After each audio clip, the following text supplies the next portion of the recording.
Weekly, GarageBand, GarageBand Weekly, GarageBand Weekly. Need an answer to your question, John, you'll have a suggestion.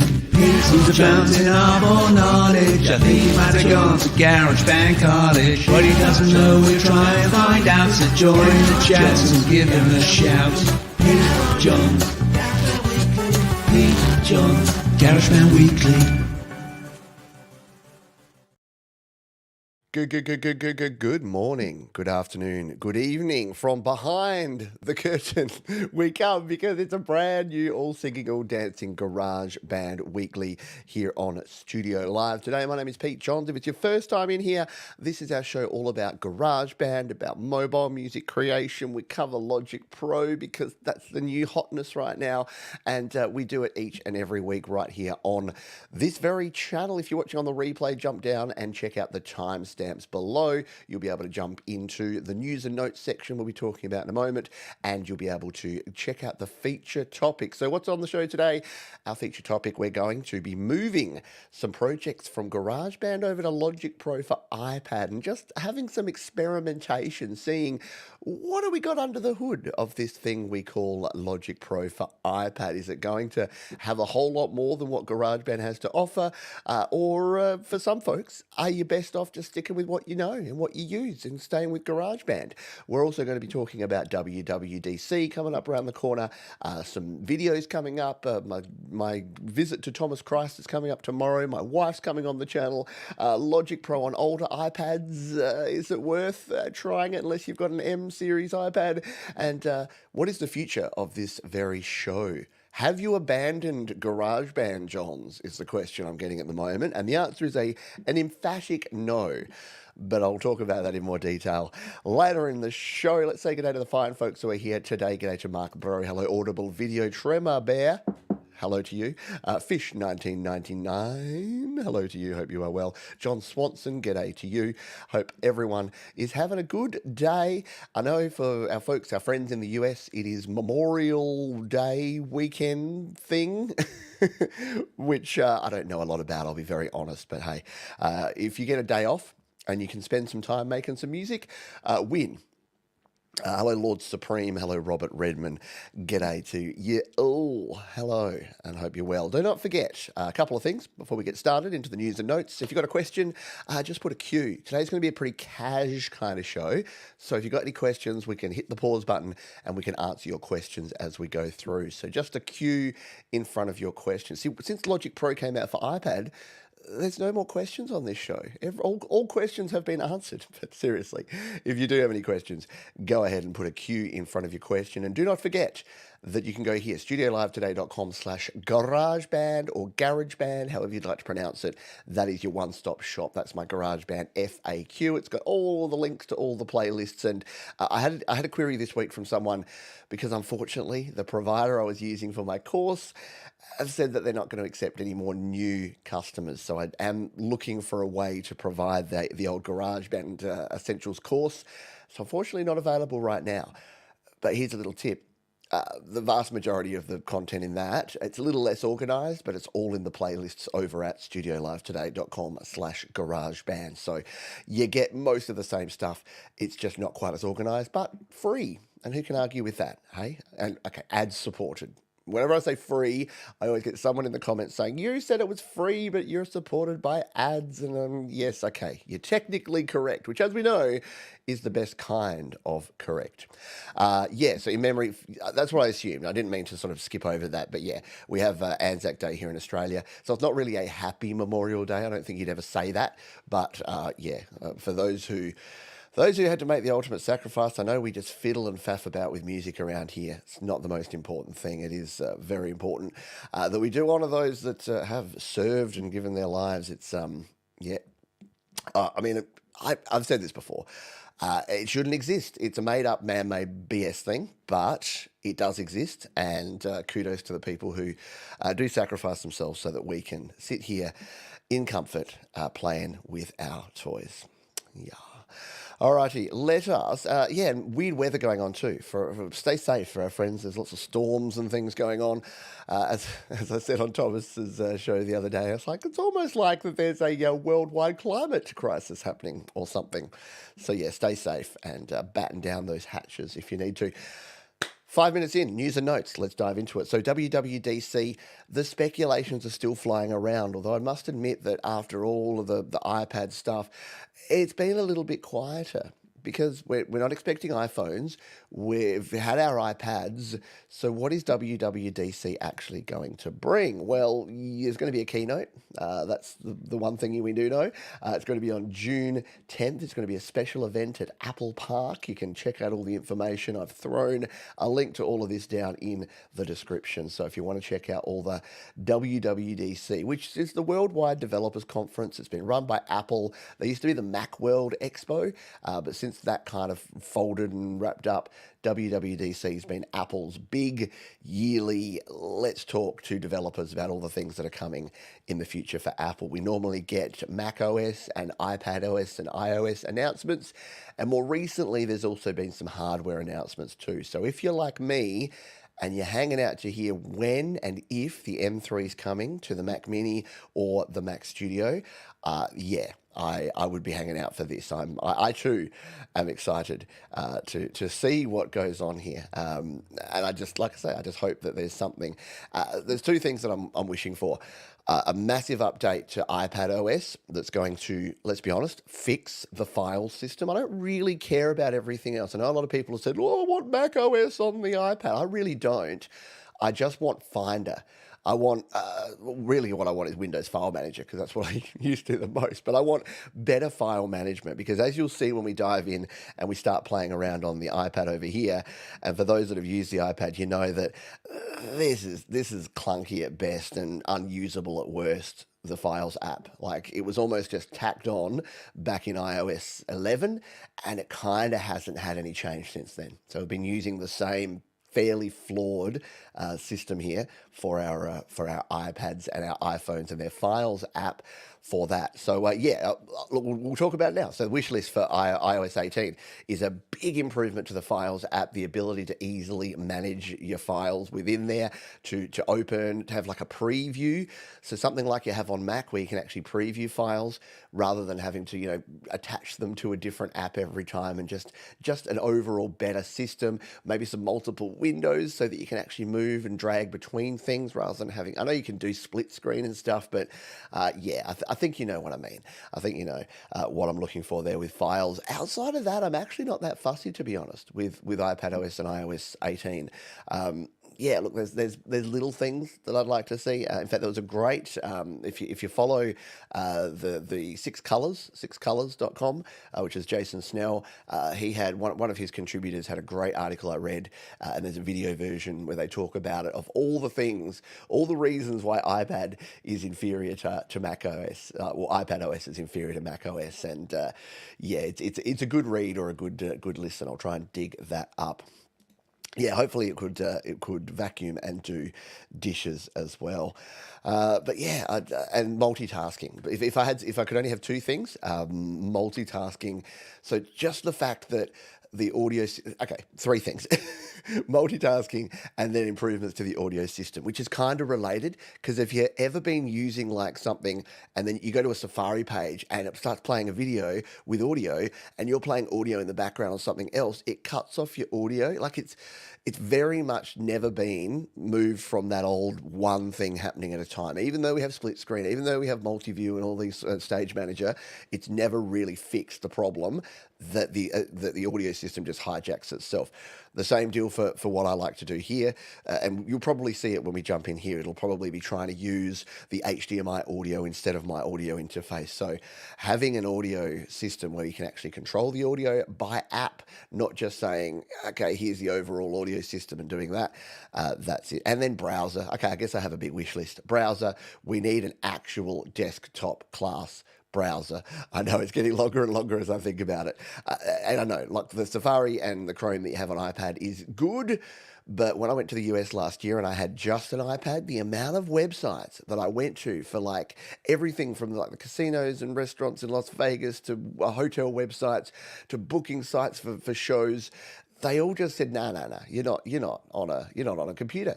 And when I went to the hockey, just trying to get access to Ticketmaster to tell it that I really was who I was, it's like, no, we reckon you're a bot because you were using this phone in Australia yesterday and now you're using this same phone in America. And I'm like, I don't know how to break it to you, but that's how travel works. That's what tourism is. You go from one country to another, especially if you're attending an event. Anyway, yeah, redesign of the OS would be very good indeed. Look, I think you're right. I think the reason M4 is out now is that and I don't understand how semiconductors and chip manufacturing works, but from what I've heard and read, the process they were using to manufacture the M3 chips, they basically just didn't have enough. And so they had to quickly move to M4 faster than they thought. And it's to do with the 4 nanometer and the 3 nanometer and the 2, I don't know. It's all stuff that people on much higher pay grades than me understand, and I just accept it. Still shorter than a CVS receipt. My goodness, I could go on a rant about your CVS receipt. Your receipts in general are quite insane, but yeah, those CVS ones are notoriously insanely long. By the way, receipt paper, not recyclable, which is just ridiculous in 2024. Yeah, because it's printed on that thermal paper. It's not recyclable at all. So it's an absolute crock. Wow. Digital receipts, people, 2024. Come on. Saw a tweet today saying, long till Tim Cook retired from Apple. I think it could be the next few years. Yeah, look, there's definitely been chatter around that. He is reaching retirement age, but he's also, I think Tim Cook will work till he dies because I think he's just that kind of guy. Did we just spend 6 minutes talking about WWDC? We did. So let's move on to our next topic.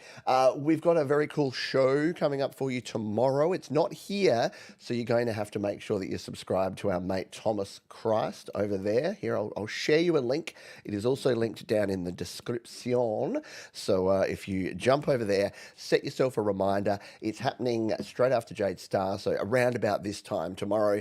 If you're there, you can make sure that you catch that. So I'm looking forward to chatting to Tom. If you don't know Thomas Christ, he's one of our moderators here. He's a wonderful member of the community, a great musician and creator and educator in his own right. And it'll be fantastic chatting with Tom about all things YouTube. And I like opportunities like that because I get to open up a little bit more than perhaps I do even on this channel. So if you'd like to hear, the origin story, the backstory, the YouTube story, and I'm subtitling it. It's like Pete John's a YouTube journey, why you should never become a YouTuber.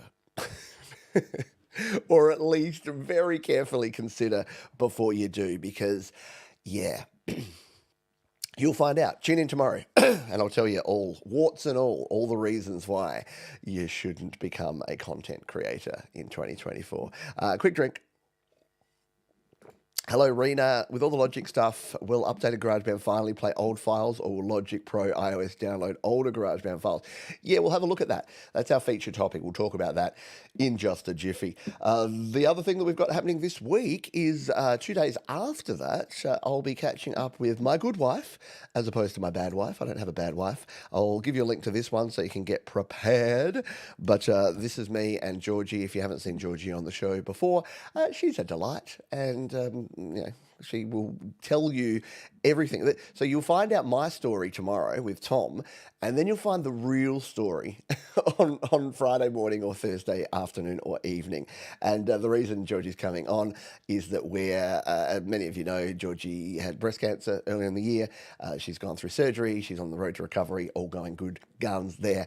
But in the month of June, we're doing a month-long fundraiser to raise money for cancer support here in Australia. So Georgie will be coming on. We'll be launching that, and we'll be talking about that. And both Georgie and I will be teetotal. Yeah, we're doing Dry July, but we're doing it in June, just because of the way things lined up for us this year.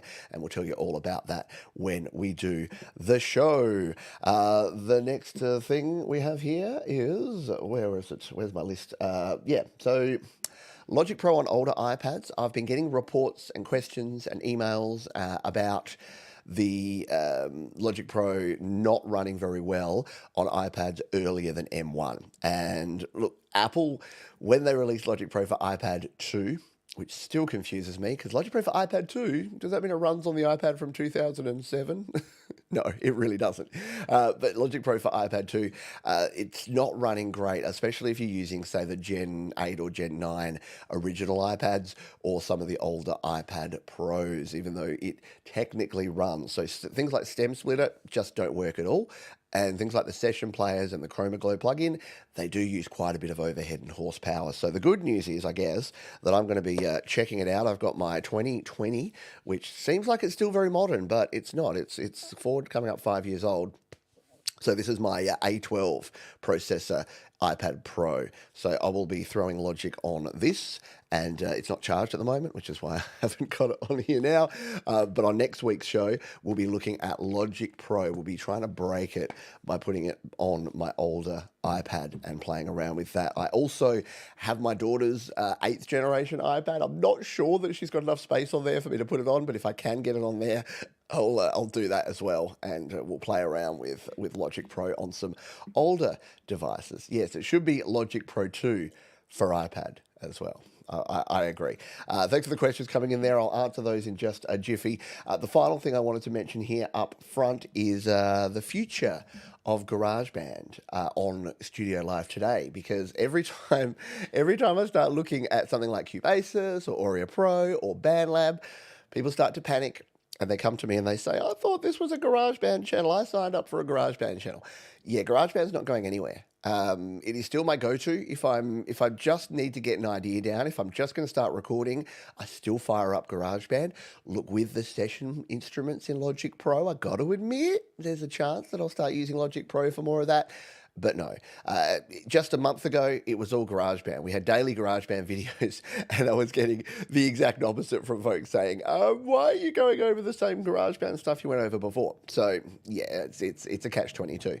But it'll be everything. The reason that this channel isn't GarageBand Live today or isn't GarageBand focused is that I wanted to have the freedom. This is about creating specifically in a mobile environment, but not necessarily. It's more about the community and encouraging folks to create, record, and release your best music. That's always been the crux of what I want to do, and that's what my focus has been. The mission statement from day one has been to help you create, record, and release your best music. And from what you tell me, that's what I go with. So the reason I read all the comments, the reason I respond to the comments, the only reason these days I dive into my analytics, because as you'll hear tomorrow with Tom, YouTube analytics is just a slippery slope. But the reason I dive in there is I see what's popular, not so that I can get a million trillion views, but so that I can keep making content that is actually resonating with people and that people actually want to see and is going to help you. I put that filter goes over every video I make is, will this help someone make some music today? And if the answer is yes, I do it. If the answer is no, I have to reconsider it. So there's that. Logic Pro. Might exchange my iPad 5th and 9th gen for an Air M2. Still thinking and waiting for WWDC. Yeah, and I would right now, to be honest. And it's a weird time, I think, because Apple announced these iPads and then WWDC is in a couple of weeks. So I am also waiting to see what happens with WWDC. I still have this iPad M2 on loan from Apple, so full disclosure on that.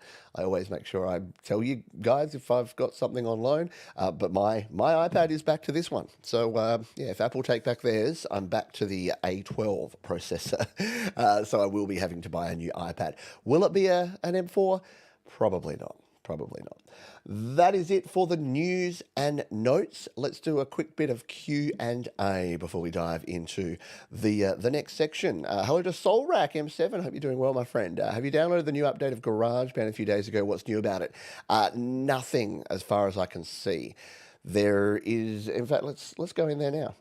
Because I, to be honest, Haven't actually properly looked. I don't think there's any new features. I don't think there's any new sound packs or any of the like. But the easiest way, if you ever have this question and you want to find out, you can go into the App Store. I'll bring it up here and show you now.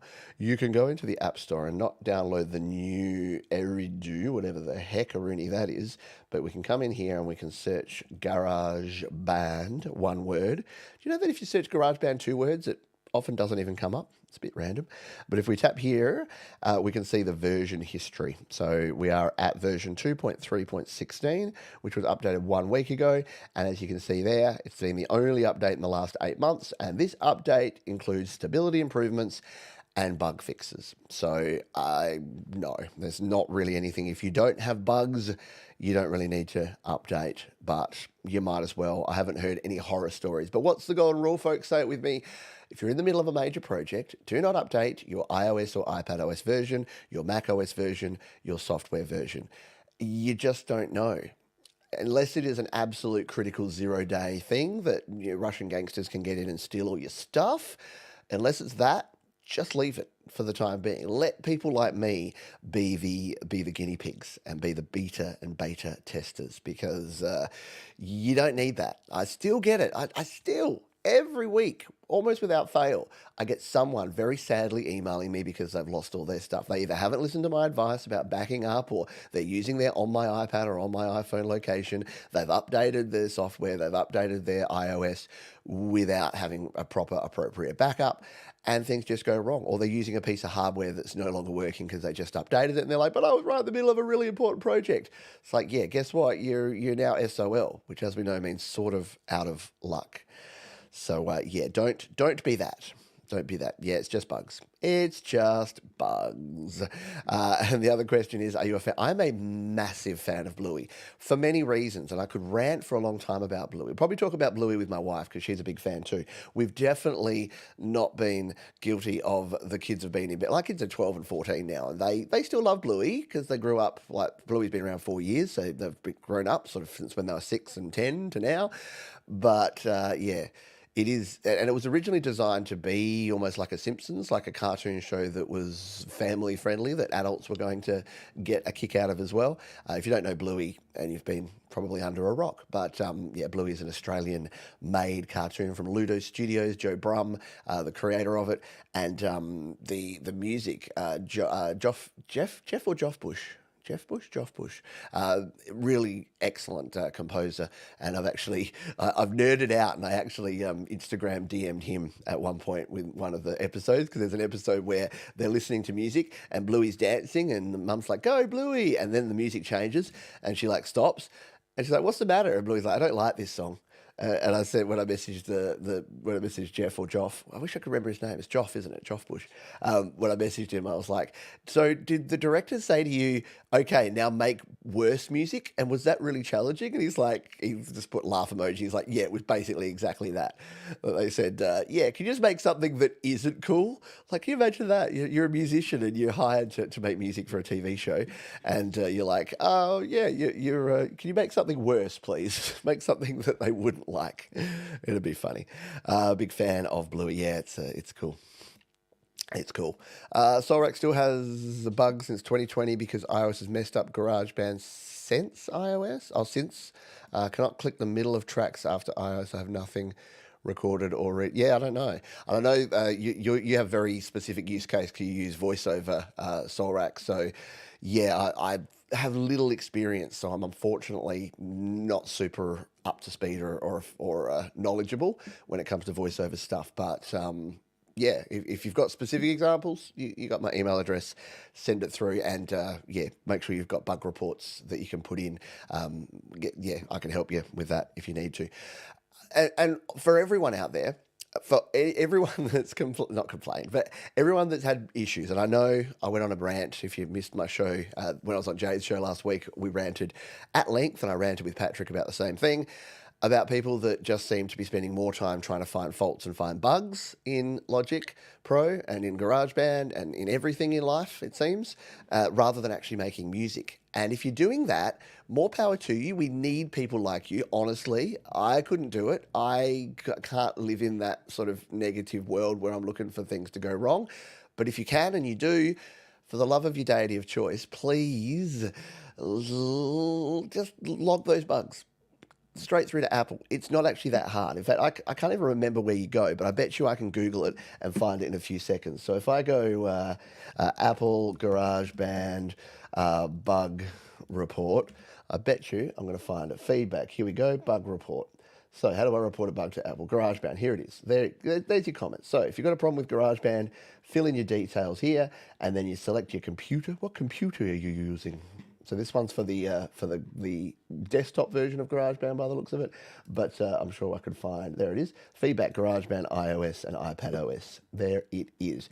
So you put your name, your email address in there, and look, they don't get back to you individually. This isn't tech support, but if enough people put in enough information and submit their feedback, then that goes. And that's, whenever they say bug fixes and improvements, it comes out of this stuff. I promise you, because they're not stupid. If 100 people are having the same issue, they're going to try and fix it. If they don't hear about it, they may not think it's important, or they may not think it's happening for many users. So if you get it, but I know it takes you an extra 5 minutes and you shouldn't have to do it, and they should have quality checked it, and what a beta tester's paid for anyway. I get it. But if you're going to complain, it's almost like I say to my children, like, you can't complain unless you're willing to actually put in the effort to submit the bugs. I say to my children, if you keep a messy room and then you suddenly can't find your phone because it's buried under a pile of crud, that's on you, buddy. If you keep a clean room, then you can find your stuff. You can't have it both ways. You can't choose to live in chaos and then complain when you can't find stuff because you've put things everywhere. Should we move on? Yeah, let's dive in to this at the 26-minute mark. We are going to take a short break, and then we are going to continue on. So the break will hit you now if you're watching live. And if you've got YouTube Premium, you won't get an ad. If you don't, sometimes you don't get an ad too. Did you know that? You don't always get an ad. We as YouTube creators don't control if and when you get ads. We can request it and we can say how many ads we'd like to put in there. But if you notice that thing that if you're watching the same creator a lot, you tend to get less ads. Yeah, it's a thing. So yeah, if you're jumping around to different creators, you'll probably get different channels. You'll generally get more ads than if you're watching the same channel. So there's a good reason to binge as much Studio Live today as humanly possible. So that you can get less ads. All right, let's jump in, shall we? This is our feature topic, and we're just going to have some fun with this today. I have nothing planned, so we're just going to grab some GarageBand projects. We're going to bring them into Logic Pro and see how things work. I already did a video showing the drummer, but I haven't really played around with, how do we change things up? If we bring a project in, can we improve it? Is it worth it? Will the Chroma Glow plugin work? What about the studio instruments? Can we use some of the session players to replace some of the original instruments? Is it going to sound better? So for all of you folks that are like, I'm on the fence about Logic Pro, I like GarageBand, this will hopefully be, the next 30 minutes will hopefully be for you, because we're going to do some experimentation. So let's dive into the right screen, this one, and go into GarageBand.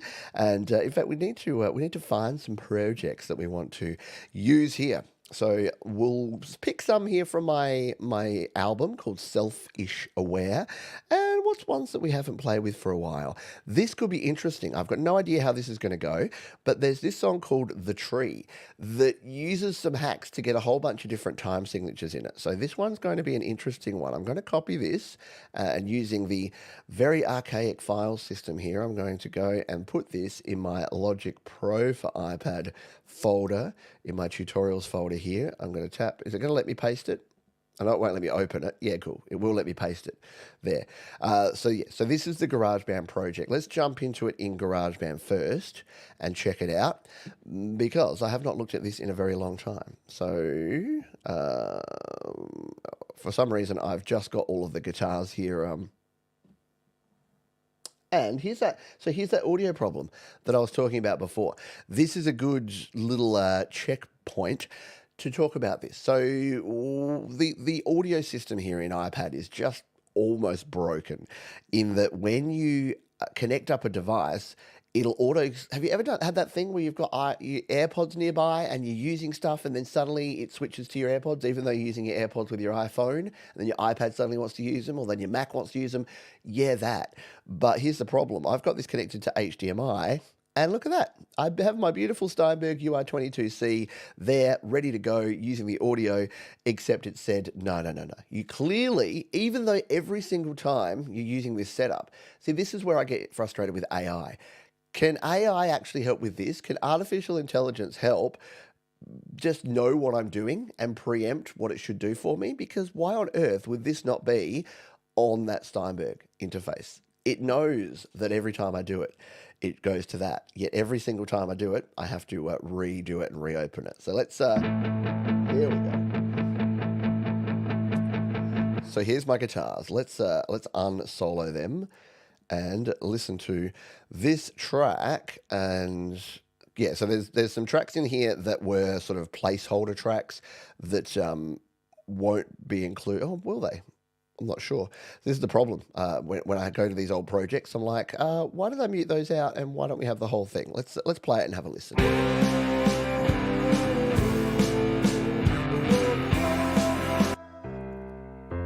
And this will be a good one because it's got a piano.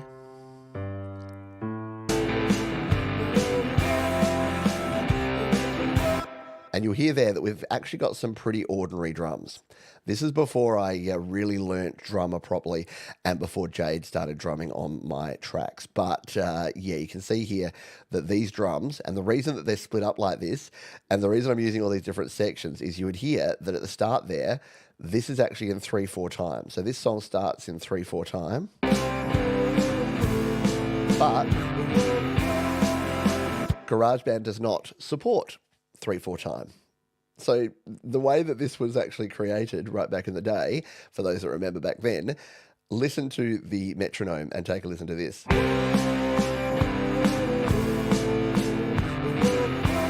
not on the grid, right?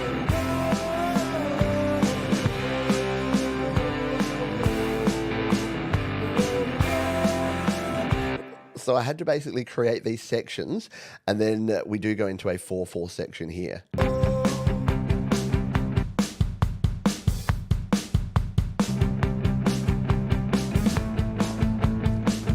So yeah, so this is what the song is all about. And we'll be able to bring in some of these other tracks as well here. Oh yeah, we have the piano, and we have a little, oh, that's our click track. Yeah, so this was just the...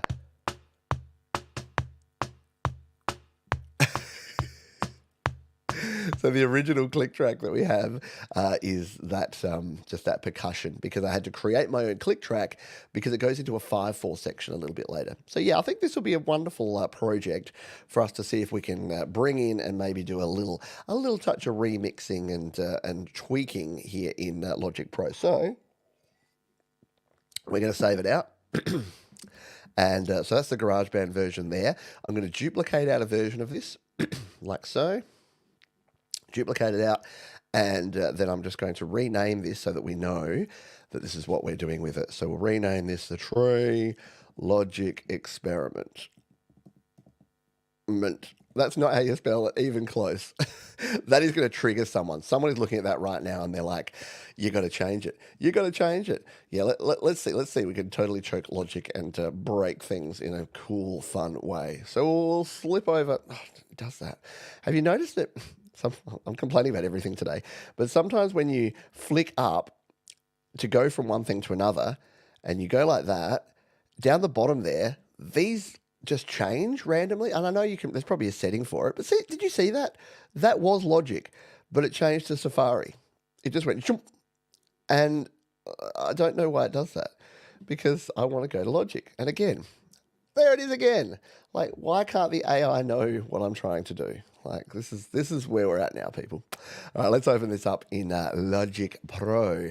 Would you like to open? So when you first open a GarageBand project with Logic Pro, it'll ask you this. It'll say, opening this GarageBand song will create a duplicate and convert it. Okay, so it's actually going to create another one of these. So it's going to create a duplicate of that GarageBand project, and there it is. It's created another the Tree Logic experiment and opened it as a Logic Pro project. So here it is. Here's the project in all of its glory, and we can start experimenting with it here. So it will be interesting because we'd really, if we were doing this today, we would use a track here for the time signature, because you can actually use that. So if you didn't know, here in Logic Pro, this is probably, as we start going through this, we'll start working through what are the benefits here, because one of the main benefits of Logic Pro is that we could have a time signature track in here. So we didn't need that and that.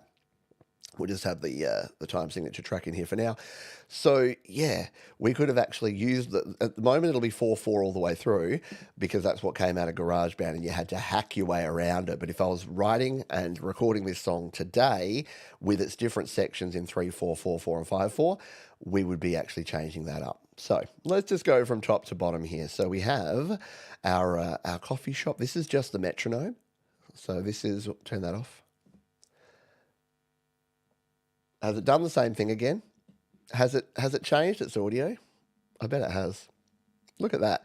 And now it's actually removed that. Even though it's still plugged in, even though I have not changed a thing, because we've gone from GarageBand to Logic Pro, it's hijacked the audio and now it's trying to send Logic Pro audio out to HDMI. And there is literally nothing I can do to change this. Every time I tap it, it's just going to say, no, you just got HDMI, until I either unplug and plug back in, or I turn off and back on. So I'm going to have to turn off the audio interface and turn it back on. And it's the only way. Like, this is iPad OS 18. Please fix your audio, because we've got the ability to use such great audio devices with our iPads, yet I go through this constant battle. And there it is. It's back. All I had to do was turn it off and on. So frustrating. Anyway. Yeah, there you go. Thank you. You already got that. Interesting thing is, if you stick a MIDI file in the GarageBand project, the MIDI file will be intact and override the global time signature if it's not 4/4. That's interesting, isn't it? So if this was a MIDI file that had time signature information, it'll override it. So, whereas for me, I've got it all in 4/4, and it's just GarageBand track. So that's an interesting thing. Is this audio going to work now? What? So you can hear there's the 5/4 time that it starts in, but it doesn't match the metronome. And here's the 4/4 time. So yeah, this will be fun to see. So we've got this piano here. So this is using the GarageBand Grand Piano. And I do want to find out what happens to pianos. So what is this actually using? Is this using the studio piano? It does sound pretty good already. Oh, we're on the wrong track. We're down on a guitar track. No. So what you'll see is, when you're bringing in GarageBand instruments, often it'll be under the sampler here, and there's not much you can do with it, because it says this plugin provides compatibility with Logic Pro for Mac projects. You can load presets for this plugin, but the parameter editing is only available when using Logic Pro for Mac. Or in this case, GarageBand for iOS, because it does the same thing here. So it's the Grand Piano, but this is the old piano. So this isn't the studio piano. So what we should be able to do, having never actually done this, is actually delete that. So if we tap here on the... Oh, by the way, let's take a step back. So your Logic Pro tracks here are defined by what instrument patch or audio patch is actually added to them. All your patches are available here in the bottom left. So you can change the instrument patches here, and we could change this to any instrument we like. So if we wanted to, instead of this being this piano, we wanted this to be like an 80s chime vibe. Let's see what this will sound like. If we move that onto there, we'll get something like this. That's not terrible. I kind of love that. Let's bring it back in.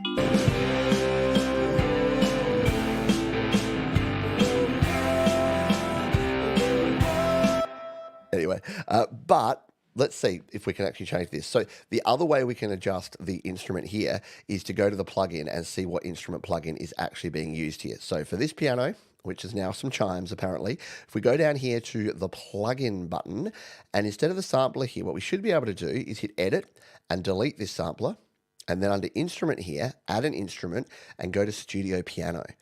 And now, if we go out of edit mode, we should be able to actually, like by default, it'll have the studio piano one mic, and instead of it using that sampled grand piano from GarageBand, we get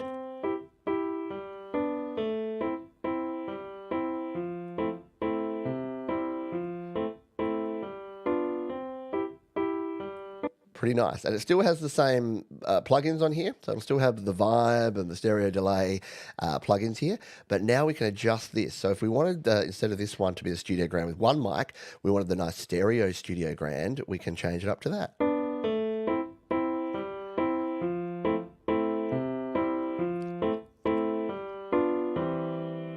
Pretty nice, yeah. You'll notice there that it's actually panned a little bit as well. So if we go to our mixer, you'll see, if we go over to the left here, pull our mixer up, you'll see that it's panned to the right. Now, the reason for that is that we have this piano high and piano low. The reason I did that on the original one was I couldn't play all these parts together. So if we bring these, let's solo all these piano parts, I couldn't play them together because I'm not a very good piano player. So we had...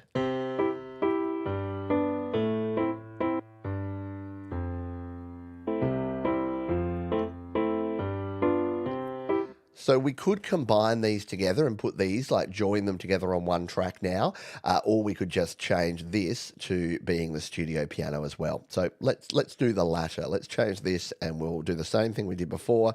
We'll just delete out the sampler. We'll add an instrument. We'll go studio piano and we'll turn off that. And we'll again bring this up onto the studio. Why don't we go the concert grand? Let's make these both the concert grand, shall we? Because that will be interesting. I haven't used these pianos a whole heap. I'm covering them in a video soon, so this is a good little tester. So we put these on the concert grand, we get this sort of sound. And we probably don't even need these panned, to be very honest. We can go to our dial here. This is your little channel view that you can do off to the side here. Bring this up here. So if we double tap this, it'll put it into the middle. Because it's actually stereo panned, see how you can see on the low piano it's already over to the left? And the high piano is already to the right?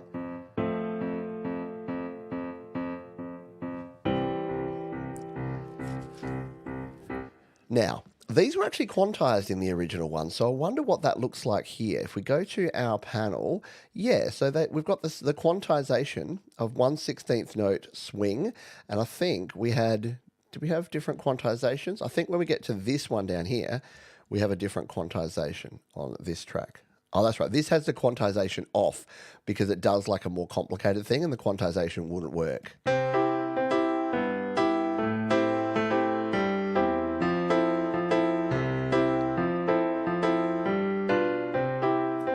So, yeah, so we need to change this piano to the same one.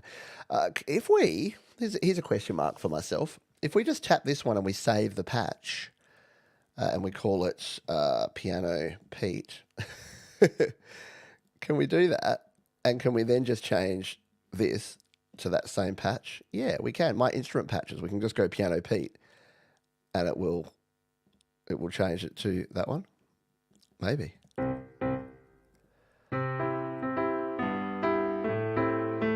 Yeah, it does.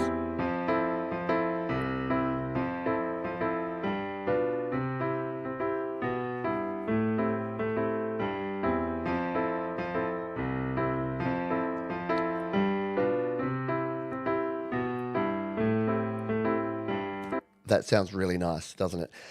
Let's just do a quick comparison because this will be a little bit of fun. If we go back to my original version here and we do the same thing here, we just bring these pianos in. Here's what they sounded like. I'll just play that same section. So here's the old version in GarageBand.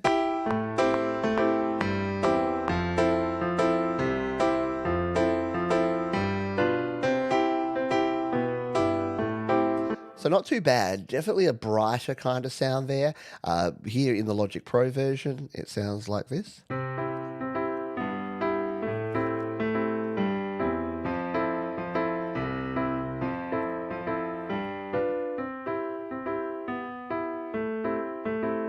Has it lost a little of the sustain? Do you reckon? It doesn't sound. Let's go into the editor and have a look here. So there should be a sustain track on this. Doesn't look like it's brought the sustain across. Am I making that up? Has anyone had experience with this? I have not played with these pianos a whole heap, but I thought that there was a separate sustain track. Am I missing something there? Because in the GarageBand version there is, and it just sounds like it's not sustaining quite as much with the piano here. So if you listen here.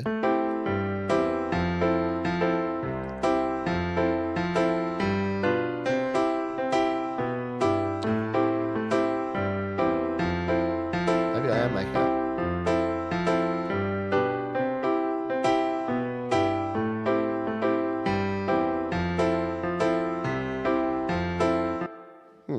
I had a feeling that tonight's going to be a good night. I had a feeling that there was a sustain, but maybe there's not. Maybe it's just the extra reverb on there as opposed to the sustain. I could be wrong. Let's move on because we've got 15 minutes and we need to play with a bunch of other tracks here. But yeah, we could definitely come and tweak those pianos to however we would like them there. Let's take a look at what it has done with our vocals, shall we? So here is our intro vocal that does our woes at the start.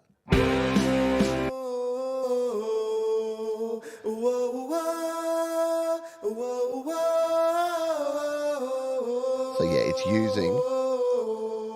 it's using all the same stuff. So the only difference here is that, you know, it's in your plugins and you've got a lot more control over the plugins here, but it's using all the same presets that I would have used back. We've got the compressor there. We've got the noise gate, which seems to be off. Yep. We've got some EQ, and we've got two EQs on there. In fact, we've got EQ, pitch correction, stereo delay, tape delay, and then channel EQ there. I guess the only thing I'd be able to do here is add some chroma glow. So why don't we, actually we'll add that to our main lead vocal, which I think is going to be this one here, is it? I don't know why it's muted, but see, that's what they always said to me,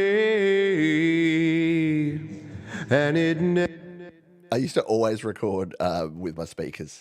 I hated recording with headphones back in the day. So yeah, if we wanted to get a little bit of a different kind of sound with this, we can go in here and let's grab our Chroma Glow, brand new plugin. It's under distortion here, and it's Chroma Glow, and we can add Chroma Glow. Look how all these just look so boring and mundane, and then you hit this one, and it's like woo. So if we go to Chroma Glow, let's use our presets, and we'll go to our vocal presets, and I want this to be, what do I want this? I want it to be like a clarity.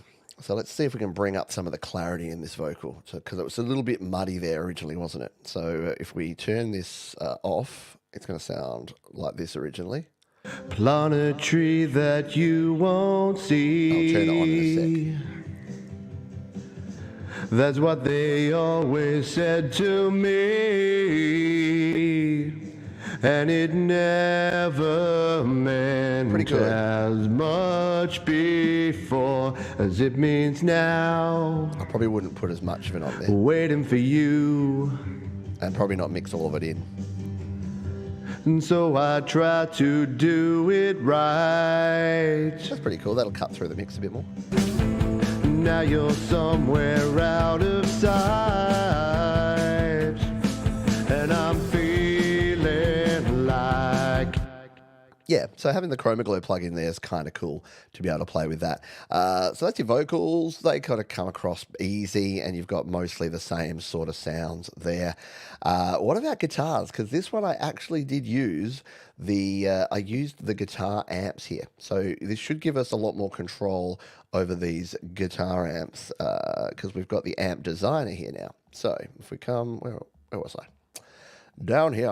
So we've got 4 guitars that are playing here, and these two are using kind of the same. So this is like a little wall of guitars kind of sound that we've got here that are doing this. Hello, Princess LDG. New photo. Nice one. So got these nice sustained guitars here. So yeah, you get a whole lot more control over your amp and your amp sound here in Logic. Pedal board.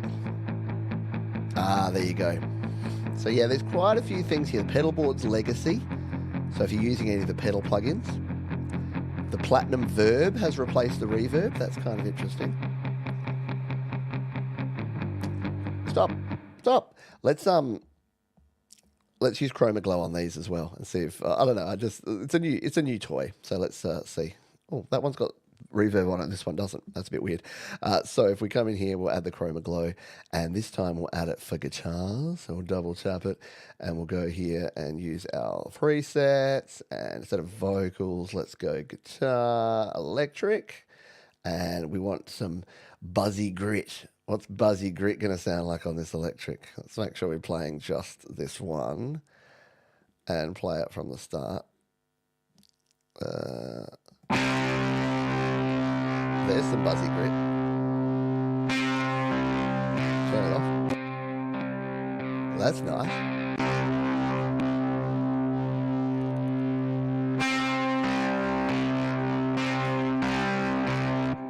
I actually really like that. If you wanted to, yeah, just add a little bit of something to your guitars, just throw the Chroma Glow on there and say, give us some buzzy grit, and it's going to give that to you pretty much straight away. Let's do the same with this side. Buzzy grit, and play them. I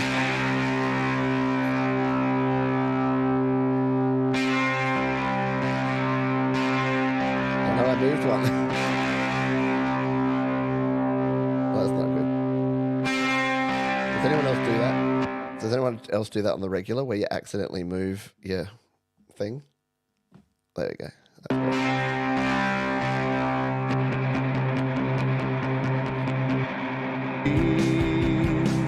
Well, that's totally out of time now.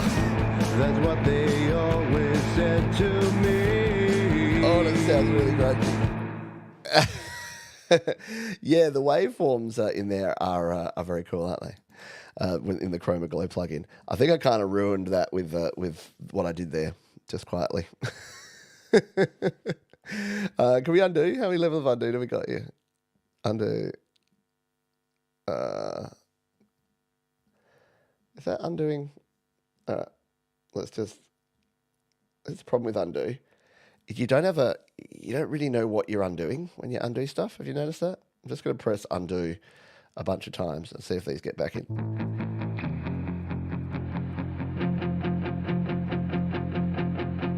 All right, we'll leave it with that. So yeah, your guitars come across, and you can tweak them a lot more with your Amp Designer, which I haven't gone into in detail. I'm going to have to play with Amp Designer in a future video.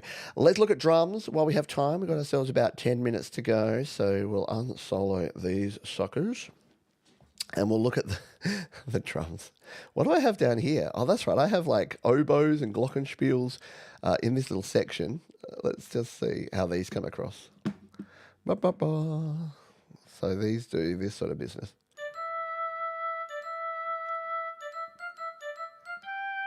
Yeah, the sampler. So I guess that's the thing. The thing to consider is that a lot of your instruments from GarageBand are going to come across here with the plugins and the things you've added there, but they're just going to come with a sampled sound. So you're not going to be able to tweak that sound because it's the oboe iOS keyboard. So you can see there next to the sampler, it basically just brought in a sample of that sampled instrument. And then you can still use it as like a MIDI instrument, but you can't make any changes to it because then there was this one, Glockenspiel. Yeah, so they're just the standard instruments because they don't carry across. They're not instruments that are actually in Logic Pro. Then you just have to deal with them as a sampled instrument. The same with our strings here. Let's take a look at these strings before we do the drums as the final thing. If we go to the strings. And we've got pizzicato at the end here. And same deal. These are just your sampler. But again, the cool thing you could do here with any of your pianos, with any of your strings, with any of your bass sounds that are just a sample, you can remove the sampler here And you can add the instrument as the studio strings, for instance. Let's go with a nice stereo studio strings. And then you're going to get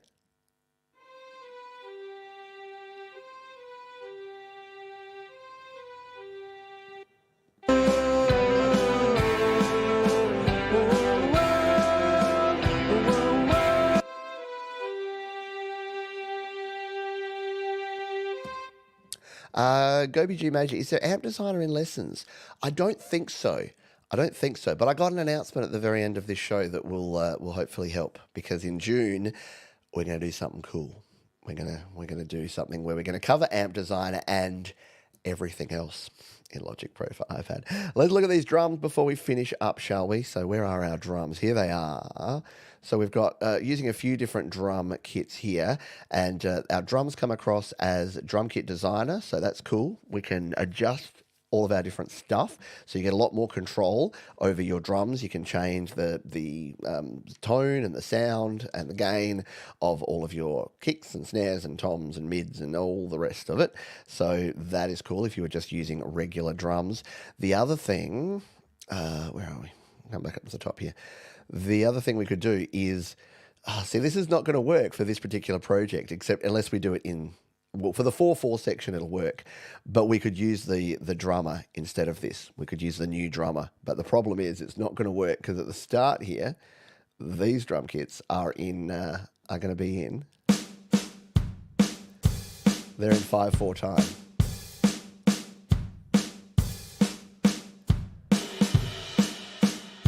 So we'd have to do some work here, a lot of work to kind of change this around because of this track. But if we just, instead of, like in these 4/4 sections here, tree that, where we've just got the Brooklyn kit here sounding pretty boring because it's Johns' programmed drums, if instead of having that, we actually had a drummer, that's going to sound a lot better. So let's do that. Let's just add in a session player drummer and pop it right under there, so as if we're about to replace. We're replacing our drums with a drummer. Let's just, whoop, wrong one. Pop you down for a sec. So there, where are we? I do find I get lost in Logic Pro a little bit more than I do in GarageBand. Okay, so it has put our sections here. So that's interesting. It has, that's cool.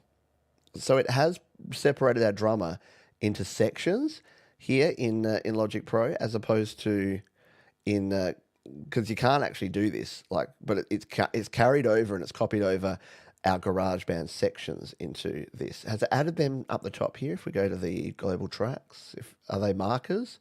Does it bring them in as markers? Why are you not showing? There we go. No. That's annoying.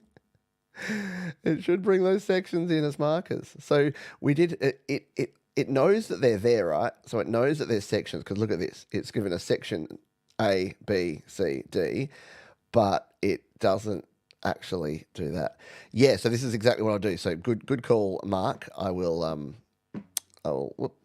do this. I will make it follow our drums. And yes, I know that's the problem. The global time signature is 4/4. But here's the problem I would have, is that for these sections, I'll play it because you'll hear quickly what's going to go wrong. For these sections here, if I mute out the original drums and bring the drummer in,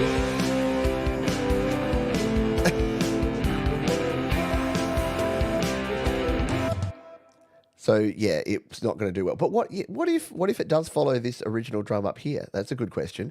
Let's see if we can make it follow our 5/4 drummer without doing it. Because if we tweak this section to be 5/4, it's going to move all of our MIDI notes around and it's going to make it super complex. So let's just see if we do come in here, can we make this drummer using this follow? We can follow the track. Oh man, I've got to work out which track it's going to be now. It's going to be Brooklyn, isn't it? It's going to be the first Brooklyn track, I think. Moving things. Stop moving things, Johns. Get rid of those. I don't think it's the first Brooklyn track, is it? It's going to be... no, it's the second Brooklyn. This is why you name your tracks better than this, people.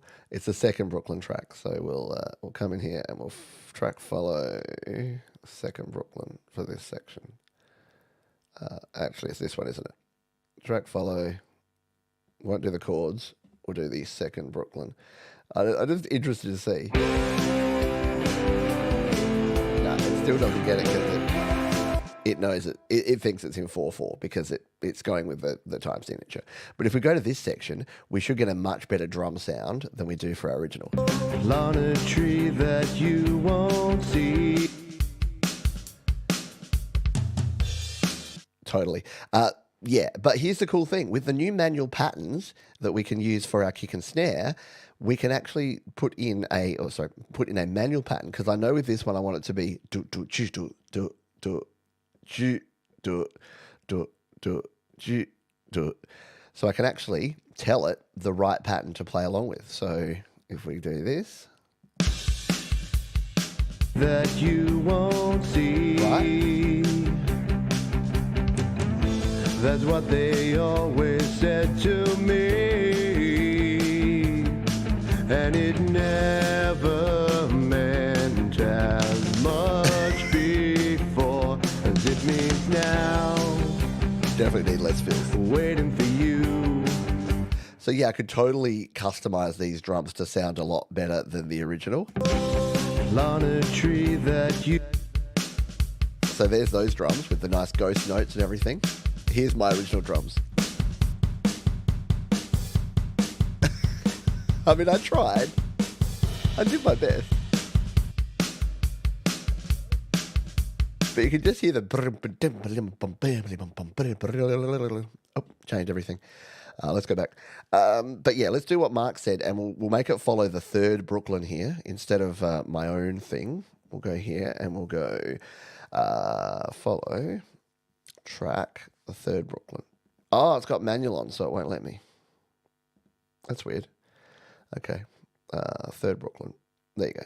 So it's following the third Brooklyn track now, which means it should be playing it similar to my drums. See, that's what they always said to me, and it never meant. Yeah, so you can see the power of this, and if I was ever going to do things with these old songs, it would be bring them here into Logic Pro and improve things like the drums, the guitar tones, the vocal tone, the mastering. But look, I don't have a desire to do a remastered version of this entire album because I want to move on. I want to make new songs. But for someone that did want to, or if there's one particular song that I wanted to bring in here, there is some cool things. So I would say if you're on the fence about going from GarageBand to Logic Pro, the key things that are going to be cool in this for you are the ability to use your studio instruments. So I think you'll agree that the pianos, whilst they didn't sound bad in the original version, they actually sound really cool with these studio pianos.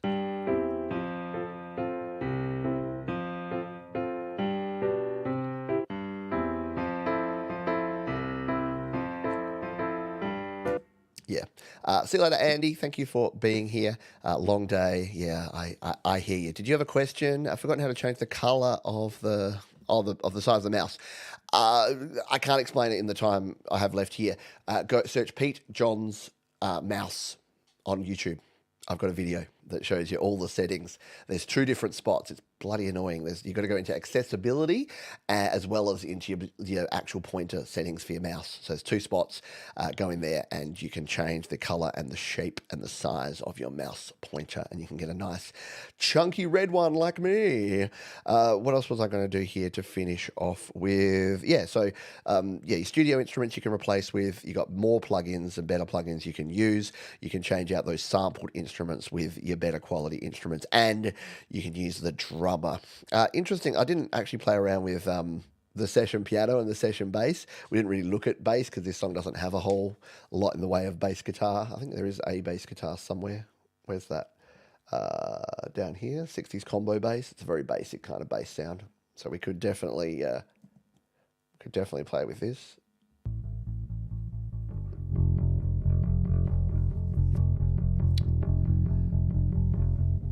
Yeah, we'd definitely be able to do that in the future if we wanted to. So, yeah, being able to replace out your older instruments and your older sounds, just having more flexibility. And then, look, we didn't even touch on the mixing, but clearly this mixer versus GarageBand's almost complete and entire lack of a mixer, because all your mixing in GarageBand is just done over on the left here.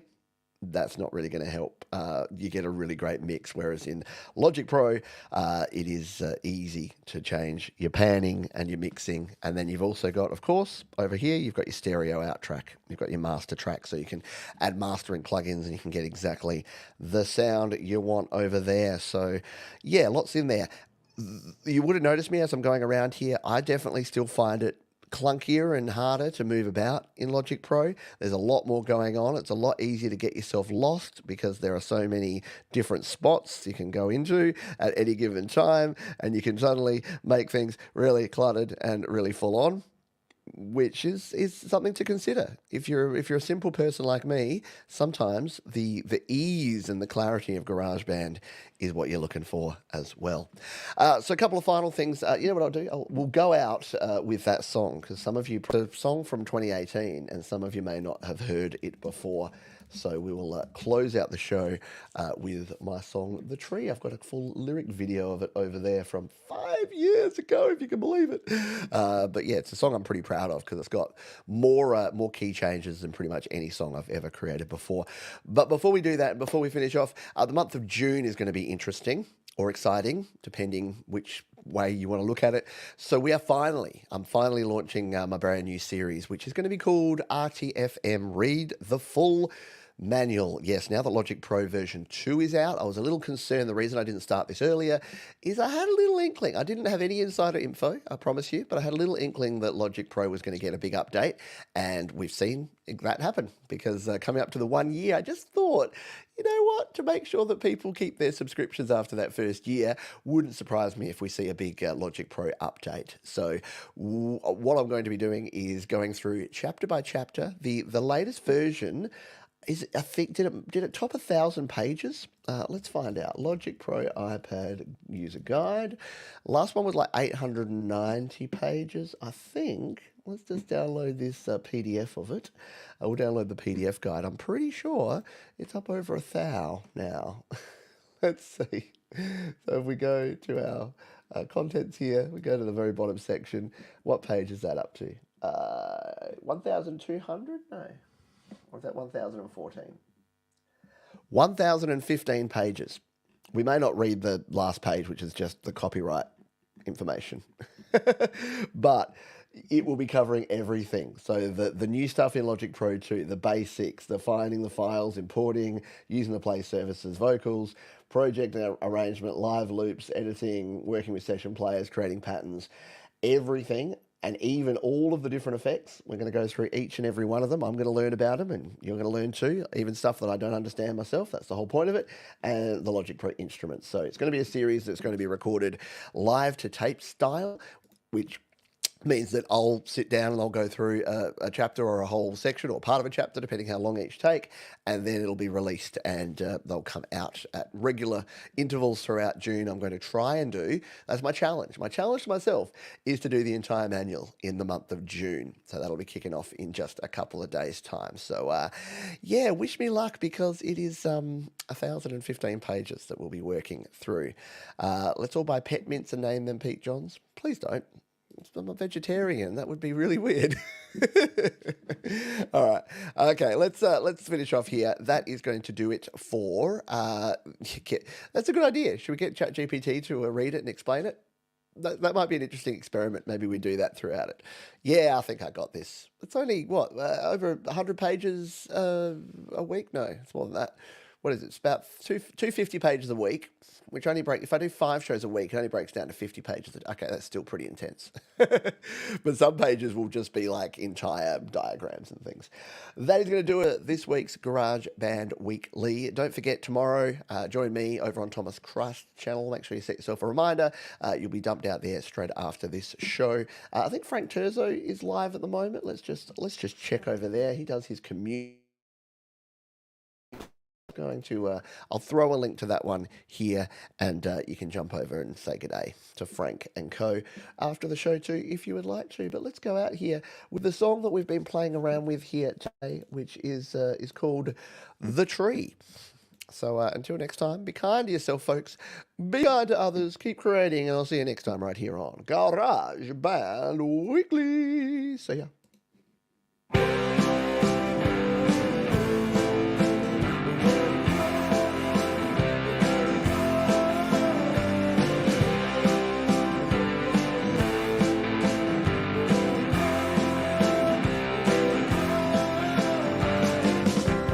On a tree that you won't see.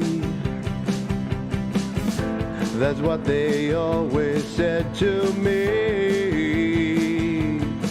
and it never meant as much before as it means now. Waiting for you. So I try to do it right. Now you're somewhere out of sight, and I'm feeling like I'm kinda nervous, wondering when you'll come back to me, and I'll wait for you by the tree in the school, by the tree in the school. You count on me to be there for you, to be there for you. Look around and all I see is others looking back at me, and I know they're feeling just as I feel now, waiting for you.